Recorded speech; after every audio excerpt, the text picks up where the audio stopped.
Euh, bon, fian nani, fian, medo, fian bokona, novi nye togovi, chu, novi nye togovi nyonu. Otroya, miado vegbe, miado miadegbe, vitukire. Amesia menya, fille, mia togoto, mi dota. Enyebe, mi be mia d'accord. Au premier, il a accord d'appel, si vous voulez, Alain Clegbo. Donc, bon, il y a fondé comme il y a quelques mignons. Et nous, les deux, les Togo, et fait blanc à Tonvo, Adrelia et Nia. Donc, c'est qu'en 7 ans, il y a mis les ennuis. Bon, pour que l'on avait et te faire le cas, alors vers cas, mais non, Tegliedo et Loma.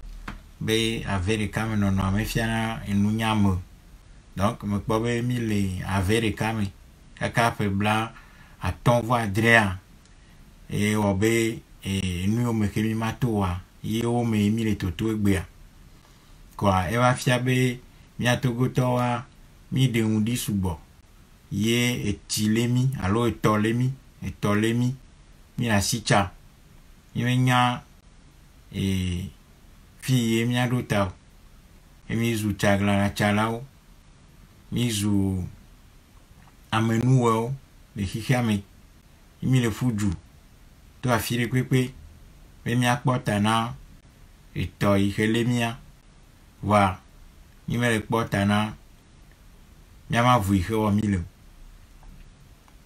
bon donc ni me dibe et magafonu fo subo egbe parce que VVC c'est la codinamie et VVC c'est la codinanie particulièrement. Donc VVC c'est garé au Nienam. Alors VVC c'est garé au Nienami. Bemia no glonyarika et fefeweya. Donc VVC c'est mata. VVC c'est anabena nyemegaya funfo. Et vidéo portuaye à melo concernant Togo, mais il y a Jojo. Donc, il y a des gens Kaka va se gameke, accord dada, mais il y a va y voir. Il y a monsieur Mekbo, et Tana accord dada. Comment, ne va y avoir miaga pour une fois. Mia pour une fois. Voir. Chocho fien y a dia. Il y a des gens Donc, en résumé, je suis en train de dire que ceci constitue la dernière vidéo que je fais sur le Togo et que nous allons définitivement attendre la fin de ce processus soi-disant électoral pour voir si nous devons remettre ces vidéos-là, ces lives, si nous allons nous remettre à en faire ou pas. Parce qu'aujourd'hui, je considère que le processus étant lancé, les Togolais ne sont pas capables et ne seront pas capables d'arrêter cette machine-là pour plusieurs raisons. Ensuite, les gens ne sont pas armés intellectuellement, idéologiquement pour rejeter cette mascarade électorale qu'accompagne une certaine opposition institutionnelle dans ce pays-là. Et nous n'arrivons pas non plus à construire l'alternative malgré tout ce que nous faisons. Nous allons vers les gens, nous allons vers nos compatriotes. Ça fait plusieurs années que nous courons de gauche à droite pour essayer d'alerter, de mobiliser, de conscientiser, de faire en sorte que nos idées puissent convaincre véritablement des gens pour que nous puissions entamer la construction d'une œuvre alternative, d'une voie alternative à l'impasse actuelle et à l'impasse future qui se dessine devant nous. Bon, on n'arrive pas. Du coup, je considère que c'est une perte d'énergie et de temps que de vouloir coûte que coûte convaincre les Togolais sur ce sur quoi va déboucher l'actuel processus électoral. Tout le monde voit très bien la guerre qu'il y a entre les partisans d'Agbeome et les partisans de Fabre, ce qui est quand même dommage, parce que là, il s'agit d'un combat pour quelque chose qui n'existe pas. Hein? Il s'agit d'un combat entre deux courants de l'opposition institutionnelle qui sont en train de se battre pour quelque chose qui n'existe pas. Parce qu'en réalité, il n'y a pas d'élection au Togo et il n'y aura pas d'élection au Togo. Nous l'avons dit sous toutes les latitudes. Hein, nous avons expliqué pourquoi il n'y aura pas d'élection au Togo. Parce que l'histoire nous montre très clairement que ce régime n'est pas fait pour faire des élections. Le cadre étatique africain ne se prête pas aux élections. Toute la machine électorale est mise à la disposition des régimes tyranniques en place, ou bien des opposants qui rentrent dans le système, qui sont conformes au système et qui sont compatibles avec les pouvoirs actuels. Donc ce sont à ceux-là que le pouvoir est au meilleur des cas transmis dans ce qu'on appelle la survenance d'une alternance dans ces pays-là, dans nos soi-disant États africains. Donc tout ça, c'est que les Africains ne peuvent pas ne pas comprendre qu'un cadre colonial n'est pas fait pour organiser des élections transparentes. Et la voix du peuple ne compte pas du tout dans un cadre colonial.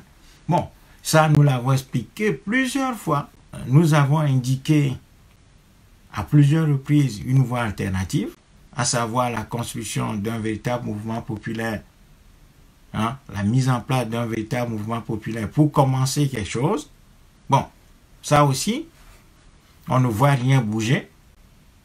On ne voit rien bouger, même si nous-mêmes, nous allons régulièrement chercher les Africains, chercher les Togolais, essayer de les bouger, de leur faire prendre conscience de la situation, de la gravité de la situation.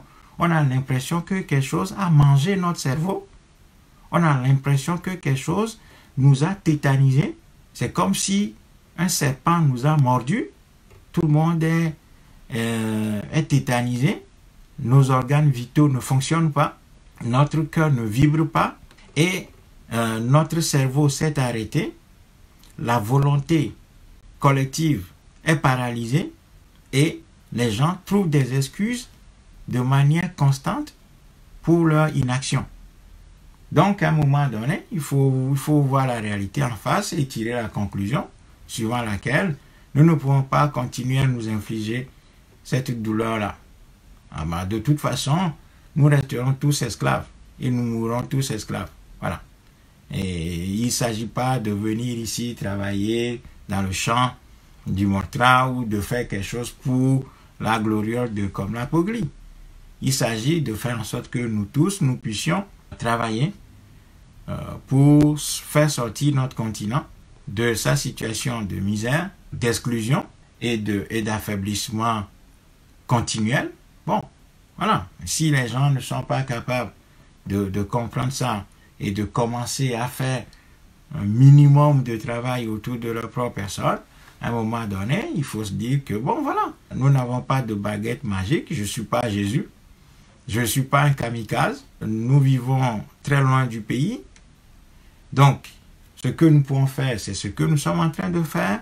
Donc, ne pas s'endormir, ne pas faire économie de nos idées. Donc, partager nos idées de manière régulière sur la situation, faire des propositions, aller chercher les gens, aller mobiliser les Africains, essayer de les réveiller, essayer de mettre à leur disposition des plans, des outils, hein, du matériel analytique, ainsi de suite, pour les pousser à l'action adéquate.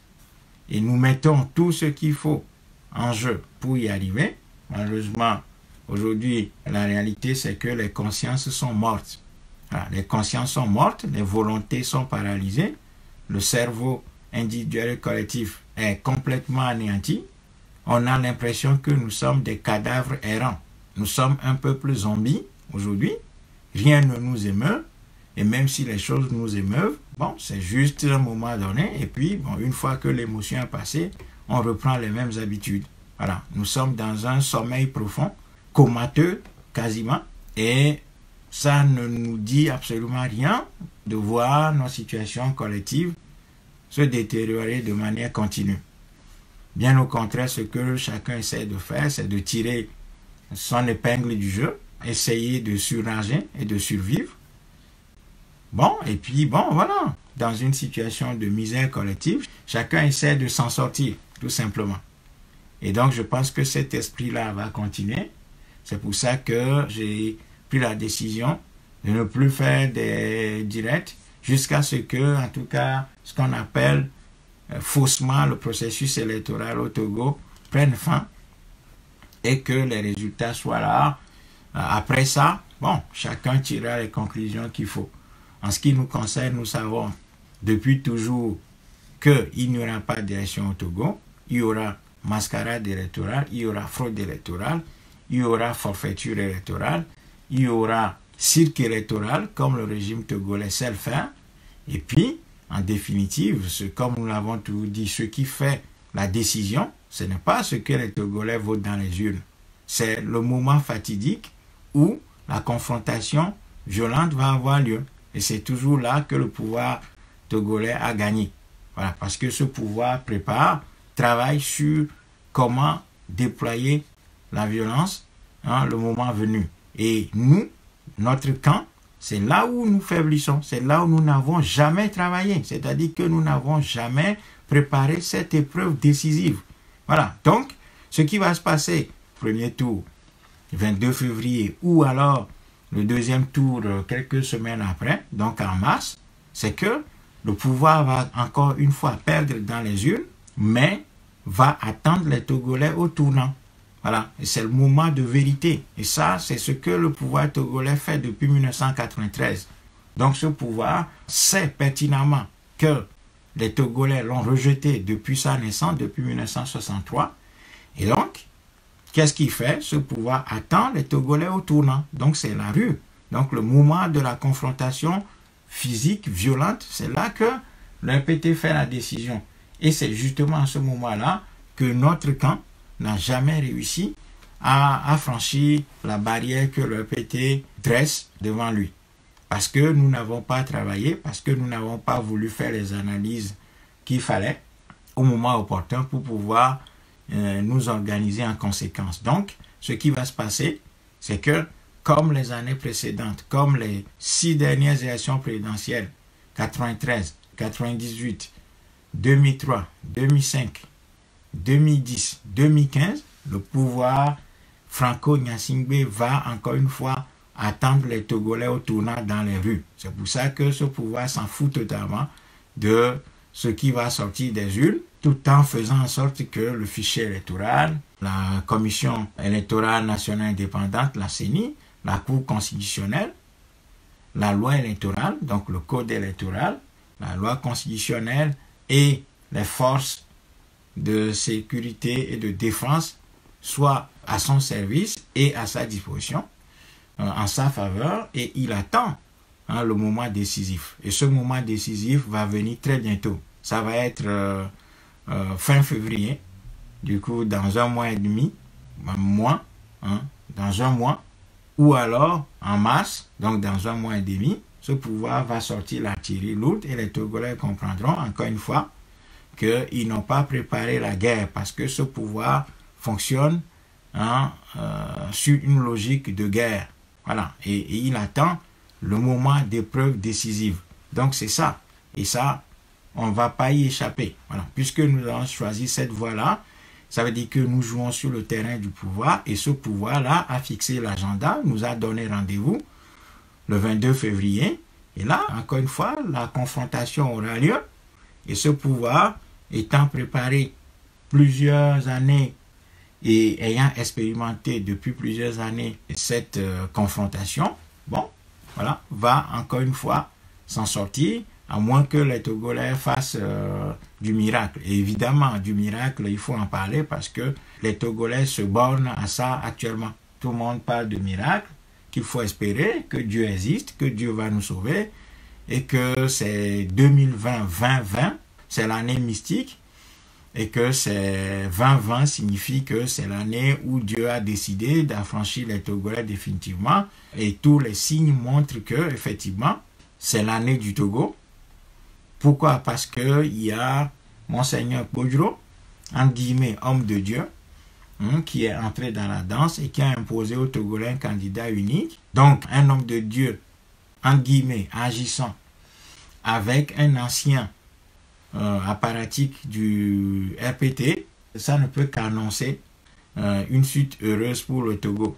Ça, c'est ce que nous appelons la pensée magico-spirituelle. Bon, donc, je pense que beaucoup de gens s'accrochent à ça actuellement et les Togolais ont toujours fonctionné comme ça.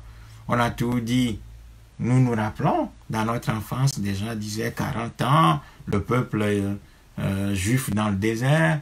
Donc, quand ce régime aura 40 ans, il tombera parce que nous sommes une sorte de photocopie du peuple juif dans le désert qui devrait souffrir durant 40 ans sous les pharaons, soi-disant, avant d'être affranchi. Bon, les 40 ans sont passés depuis. Il y a 17 ans supplémentaires.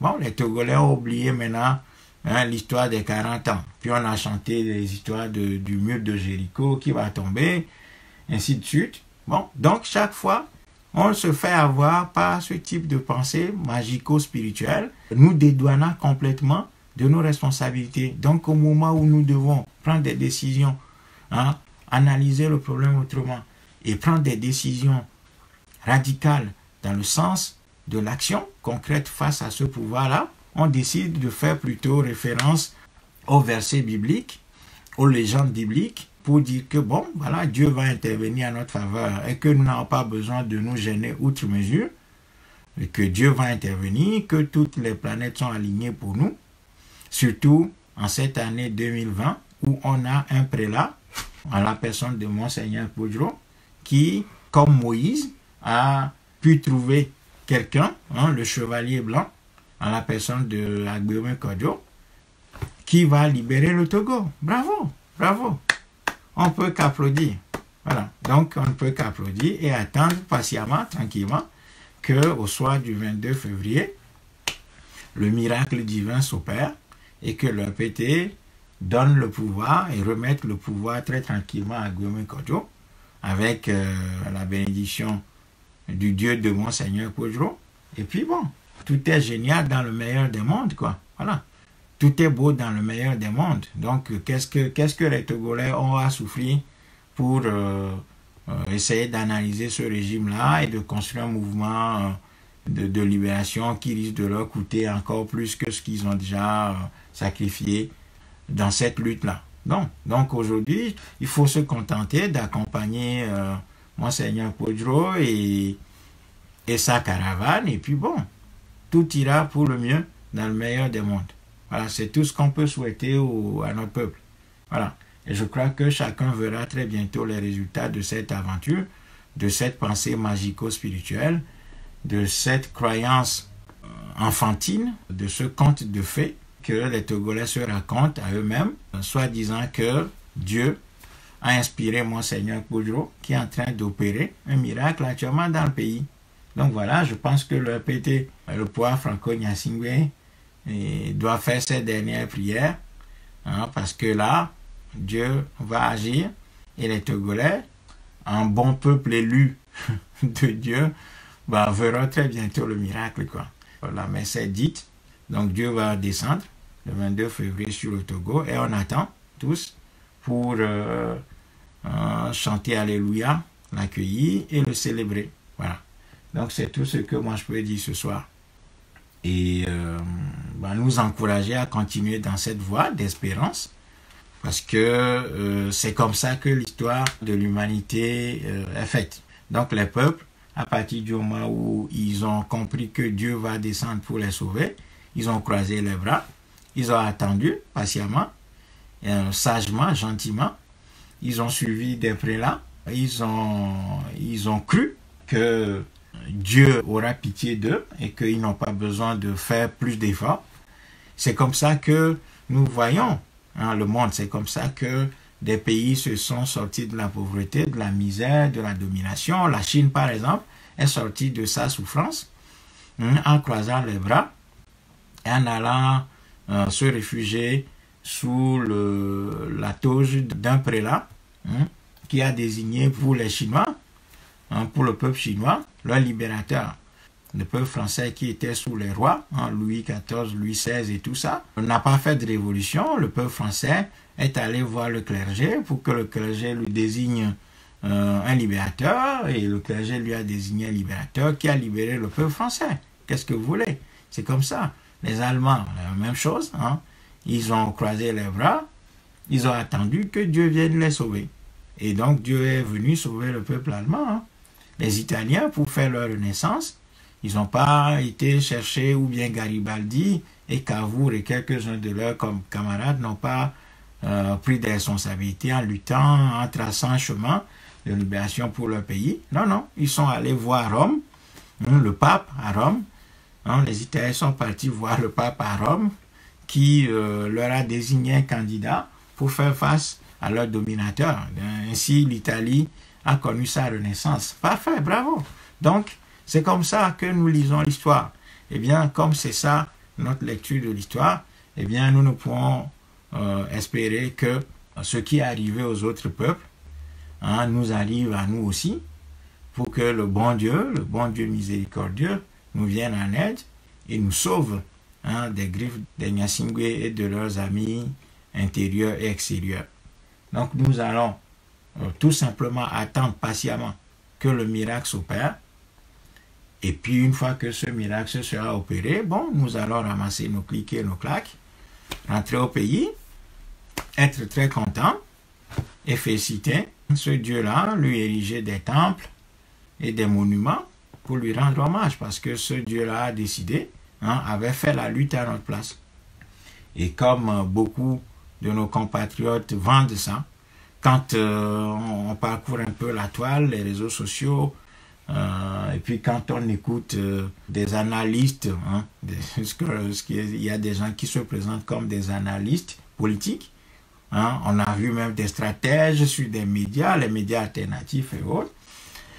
Beaucoup de ces gens-là, à chaque fois qu'on leur pose des questions, tout de suite, dès qu'ils commencent par argumenter un tout petit peu, à un moment donné de leur argumentation, ils vont dire que Dieu va opérer un miracle au Togo. C'est-à-dire que ces gens ne sont pas dans une démarche de la raison pour analyser objectivement, factuellement, scientifiquement le système en place qui nous confronte, mais ils vont introduire des éléments mystiques, magico-spirituels dans la lecture qu'ils font du système et de la situation. Donc, chaque fois que les gens parlent, ils disent « Ah non, mais non, attendez, cette année, Dieu va faire quelque chose au Togo, Dieu, il y aura un miracle, et puis vous allez voir que les choses vont changer parce que Monseigneur Kodjo, c'est quand même pas un enfant, c'est quelqu'un qui a de l'expérience, c'est un homme de Dieu. Hein?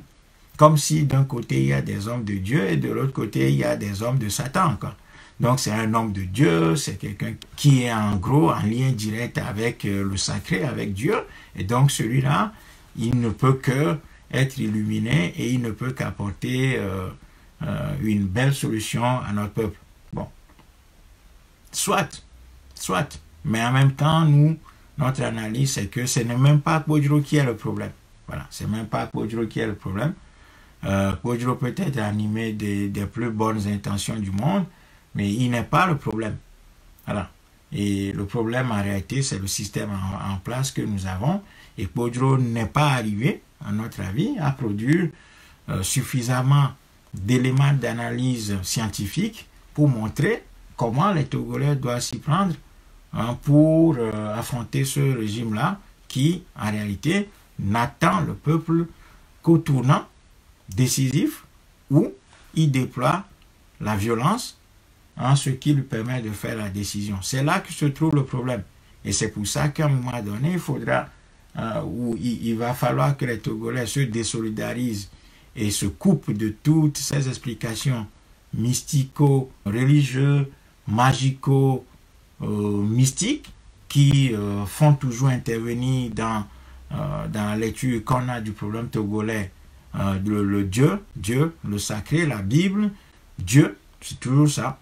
Allah pour les musulmans et Dieu pour les chrétiens. Chaque fois qu'on essaie d'analyser un tout petit peu la situation, on va tout de suite introduire cette question de Dieu là-dedans, Ce qui fait que là où Dieu intervient, les hommes ont une puissance limitée.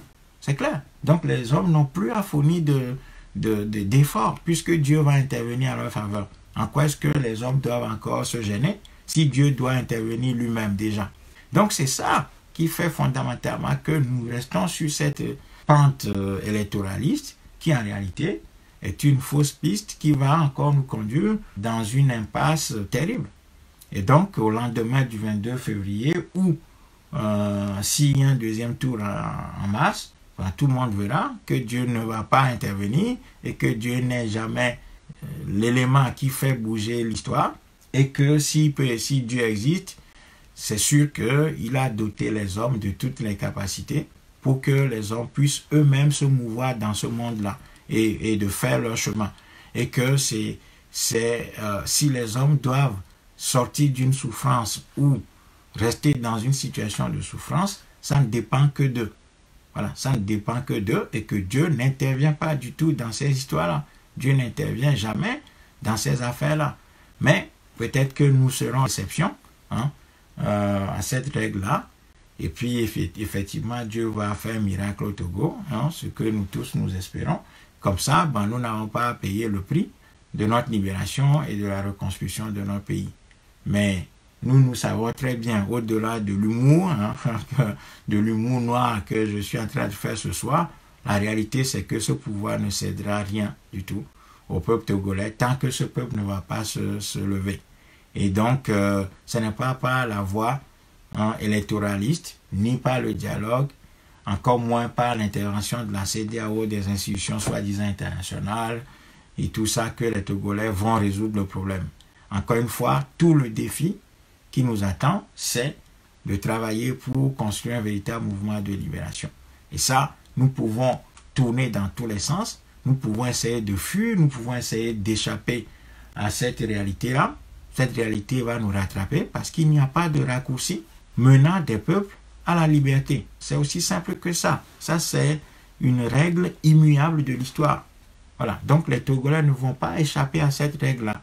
Même s'ils essaient de fuir, d'aller vers Agbéomé, d'aller vers Monseigneur Podro, d'aller vers ce que j'appelle la pensée mystico-religieuse, consistant à chaque fois à dire que bon, non, en fin de compte, il y aura pas, vous allez voir, Dieu va faire un miracle, il faut prier, prions seulement, faisons confiance à Dieu, croyons seulement, avançons seulement, sans qu'il y ait un réel plan de libération de ce pays, en tenant compte de ce que ce pouvoir est en réalité, c'est-à-dire une machine de violence et de corruption, au lieu de travailler sur ces deux aspects-là pour contrecarrer le pouvoir le moment venu, parce que ce moment décisif va arriver très bientôt, au lieu de travailler sur ça, on va travailler plutôt sur des éléments soi-disant spirituels, où on va espérer Dieu, on va citer les versets bibliques, on va citer des références bibliques,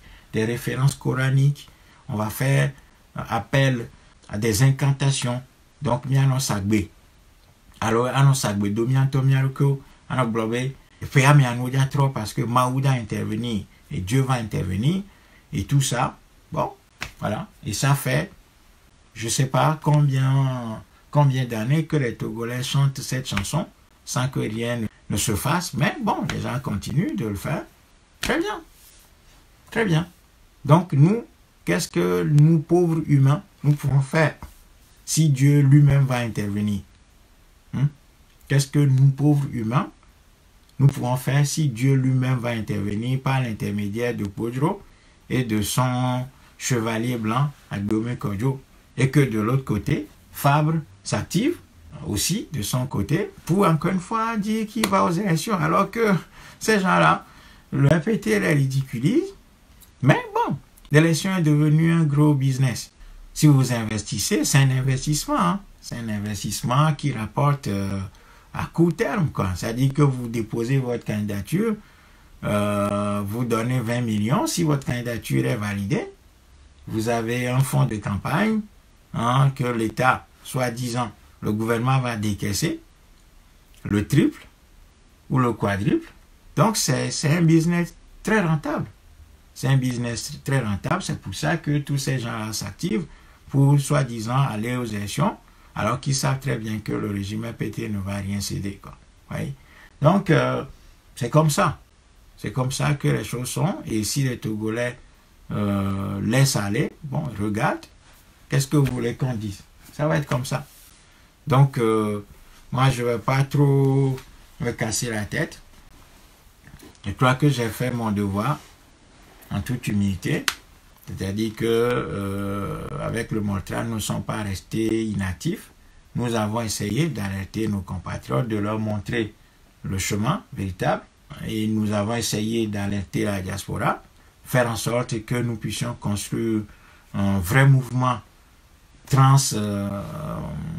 courant, partisan, pour essayer de mobiliser les Togolais de l'extérieur sur la seule idée que nous avons pu identifier dans l'histoire, qui est une constante face à des pouvoirs comme le pouvoir du Togo, qui est que, voilà, on construit un véritable mouvement de libération nationale depuis l'extérieur.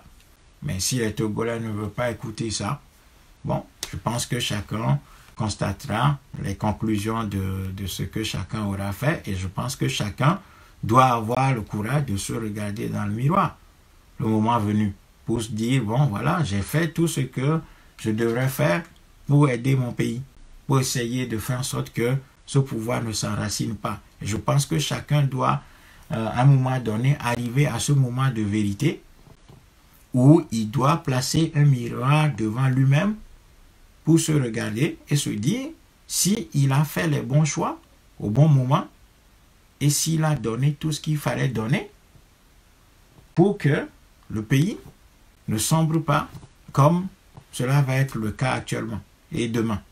Voilà.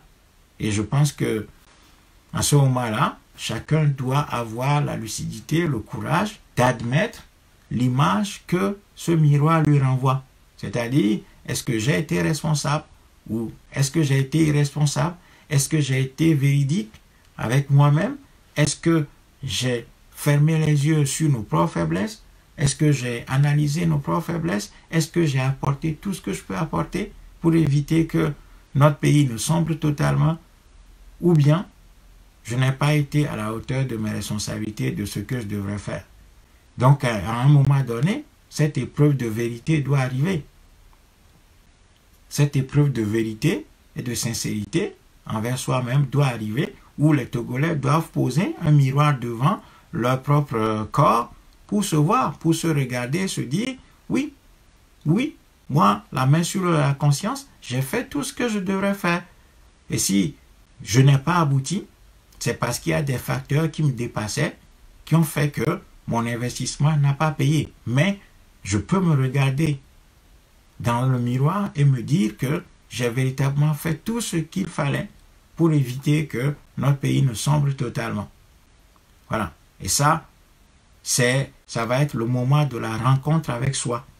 Et chacun doit rencontrer sa propre personne à un moment donné. Chacun et chacune des Togolais doivent arriver à un moment où il doit rencontrer sa propre personne. Voilà. C'est le moment de la rencontre avec soi où chacun doit se dire la vérité. Hein? Chacun doit faire cette épreuve-là, doit faire cet exercice-là de la rencontre de soi-même pour se dire, oui, j'ai apporté tout ce que je devrais apporter le moment opportun. Et j'ai entendu les messages les plus lucides en ce moment-là. J'ai apporté ce que je devrais apporter, j'ai apporté le soutien que je devrais apporter et j'ai fait tout ce que je devrais faire. Et puis, à un moment donné, nous devons répondre devant le tribunal de nos enfants. Voilà. À un moment donné, les Togolais doivent répondre devant le tribunal de leurs enfants, de leurs descendants. Parce que nos enfants et nos descendants vont nous interroger à un moment donné en disant, mais vous étiez là, qu'est-ce que vous avez fait? Et même dans nos tombes, nos enfants et nos descendants vont nous pourchasser et vont nous juger. Donc, à un moment donné, il faut que les Togolais soient lucides et voient la réalité en face. Et ça, je pense que personne ne va y échapper. Absolument personne ne va y échapper.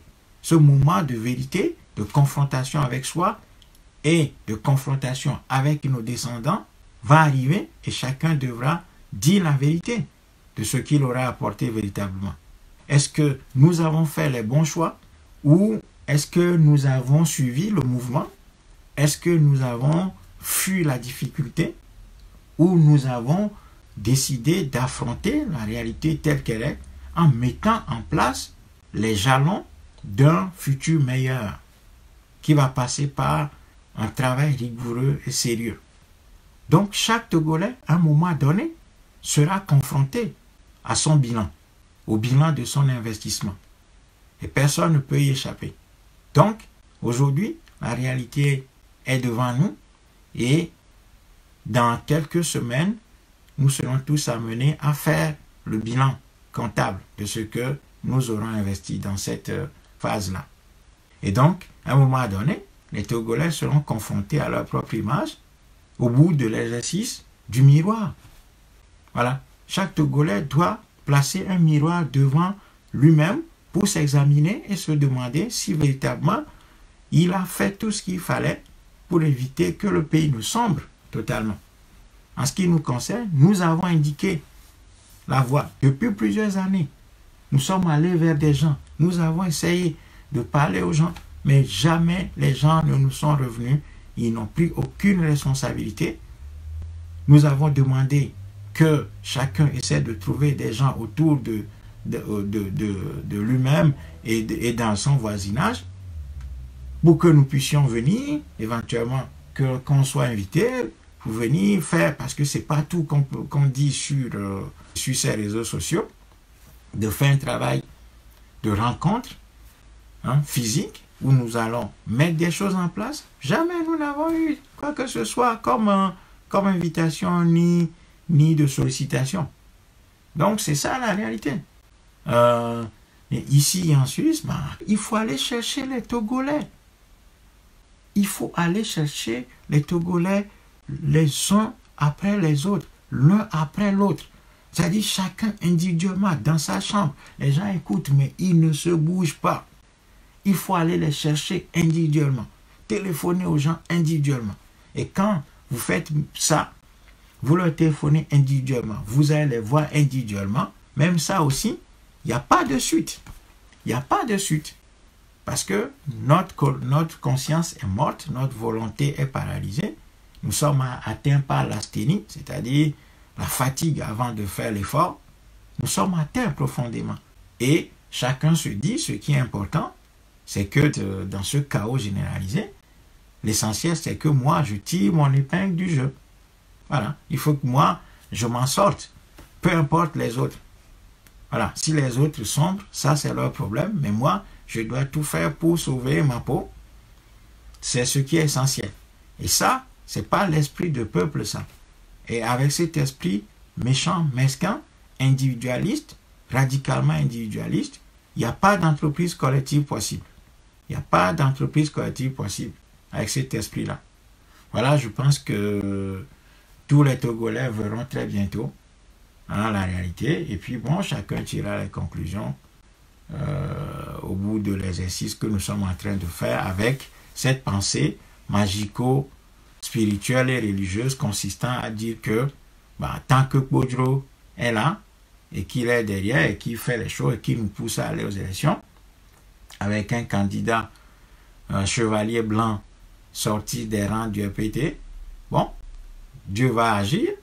Bon, si Dieu va agir, tant mieux, très bien. Nous serons tous là bientôt pour louer Dieu et lui dérouler le tapis rouge pour avoir apporté la solution au Togo et aux Togolais. Donc voilà ce que moi je vais partager avec vous ce soir. Sur ce, je vous souhaite une belle soirée. Ceux qui veulent partager la vidéo sont libres de le faire. Donc je vais arrêter là et